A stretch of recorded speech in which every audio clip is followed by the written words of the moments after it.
রাজশাহীতে আছেন আমাদের সহকর্মী বদরুল হাসান লিটন। সরাসরি চলে যাচ্ছি তার কাছে। লিটন, রাজশাহীর নির্বাচনী পরিস্থিতি কি রকম এর আমাদের জানাবেন। ওয়ালটন ফ্রিজ কিনে অনেকের মতো আপনিও হয়ে যেতে পারেন মিলেনিয়াল।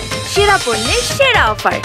সাব্বির, আপনি দেখতেছেন যে জানেন যে সকাল 8টা থেকে ভোট গ্রহণ শুরু হয়েছে। আমি এখন আছি রাজশাহীর জেলার গোদাগাড়ী উপজেলার মহিশালবাড়ি ভোট কেন্দ্রে। এটি পুরুষ ভোট কেন্দ্র। এই ভোট কেন্দ্রে 2428 ভোটার রয়েছে এই ভোট কেন্দ্রে।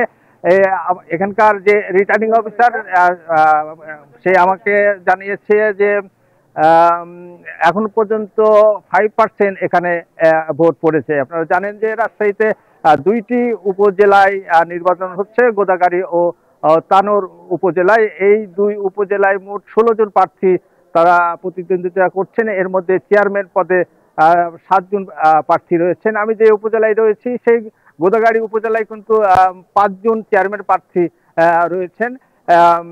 তারা কিন্তু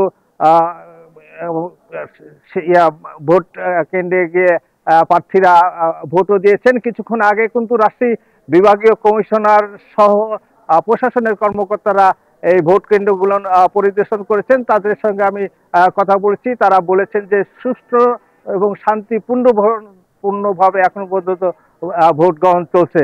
এই ছিল রাজশাহীর ভোটের সর্বশেষ পরিস্থিতি। সাব্বির। বদরুল হাসান লিটন, আপনাকে ধন্যবাদ।